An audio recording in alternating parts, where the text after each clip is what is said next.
Alors moi je suis un médecin clinicien hépatogastroentérologue qui a rencontré la virologie à la découverte du virus de l'hépatite C et qui est devenu un virologue. J'ai donc switché vers la biologie et la recherche en virologie, essentiellement sur les virus d'hépatite virale. Puis plus récemment, je me suis intéressé à la recherche sur les virus respiratoires. On travaille depuis 5 ans au laboratoire sur les coronavirus. On a commencé à travailler sur des coronavirus bénins qui sont des virus de rhume et qui nous ont permis de travailler sur le développement de nouvelles approches antivirales. Et bien évidemment, ces nouvelles approches antivirales qui fonctionnent sur les coronavirus bénins, nous les avons mis en application pour le SARS-CoV-2 au moment où l'épidémie a commencé.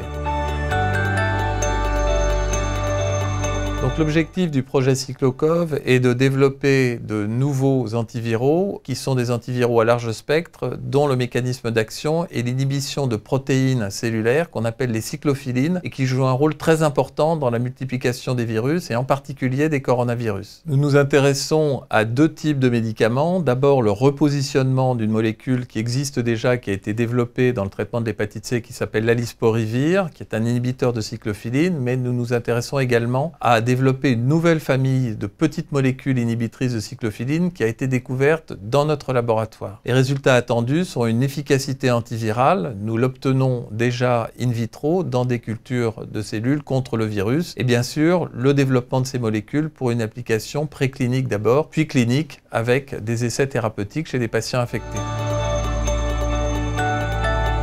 Sur le repositionnement de la molécule alisporivir, nous avons un calendrier clinique très serré puisque nous sommes en train de monter un essai clinique qui va démarrer très bientôt et qui est soutenu par les résultats que nous avons obtenus au laboratoire en culture cellulaire. Évidemment, pour les petites molécules inhibitrices de cyclophiline que nous développons, on est sur un développement plus lointain puisque tout le travail préclinique doit être fait avant de pouvoir administrer ces molécules à des malades. Nous espérons avoir les premiers résultats avec l'alisporivir au cours de cette année. Évidemment, il y a moins de malades en ce moment qu'il y en avait il y a 3 ou 4 semaines, donc ça va prendre un petit peu plus de temps, mais nous aurons une réponse sur l'efficacité antivirale de cette molécule. Et puis pour ce qui concerne le développement de nouveaux inhibiteurs, dont nous espérons qu'ils auront un large spectre, donc ils seront actifs sur d'autres virus et pas seulement sur le coronavirus qui nous pose problème en ce moment, ça prendra, à mon avis, entre 2 et 4 ans, ce qui est le temps nécessaire pour arriver à un développement clinique.